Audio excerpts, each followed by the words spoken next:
So ఏపీలో 3వ తారీఖున కొత్తగా టీచర్లు ఎవరైతే ఉన్నారో డిఎస్సి 25కి సంబంధించి ఈ టీచర్లకి ప్లేస్మెంట్స్ అంటే ప్లేసెస్ కేటాయిస్తారు. అంటే అపాయింట్మెంట్ ఒక రకంగా చెప్పాలంటే ఇచ్చే అవకాశాలు కనిపిస్తున్నట్టు తెలుస్తుంది.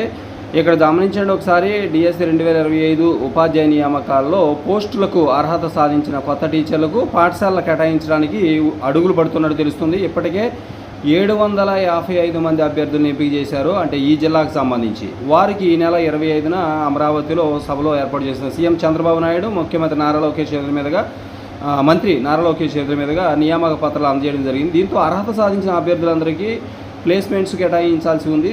కొత్త టీచర్లకు అక్టోబర్ 3 నుంచి 13వ తేదీ వరకు కూడా శిక్షణ ఇవ్వనున్నారు. శిక్షణకు ఏర్పాటు చేసుకోవాలని ఇప్పటికే రాష్ట్ర విద్యాశాఖ షెడ్యూల్ ఇచ్చింది. అలాగే షెడ్యూల్లో ప్రకటించడంతో శిక్షణ తర్వాత కౌన్సిల్ నిర్వహిస్తారనే ఆ ప్రచారం సాగింది. అయితే సర్వీసు పరిగణలోకి రావాలంటే తప్పనిసరిగా ప్లేస్మెంట్స్ కేటాయించాలి, అప్పుడే జీతాలు ఇవ్వడానికి సమస్య ఉండదని చెప్పేసి ఆ శాఖ అధికారులు అంటూ ఉన్నారు. ఆ మేరకు అక్టోబర్ 3న కౌన్సిల్ నిర్వహించి పాఠశాలలో ప్లేస్మెంట్లు కేటాయించడానికి రాష్ట్ర అధికారులు నిర్ణయం తీసుకున్నట్లు తెలుస్తుంది.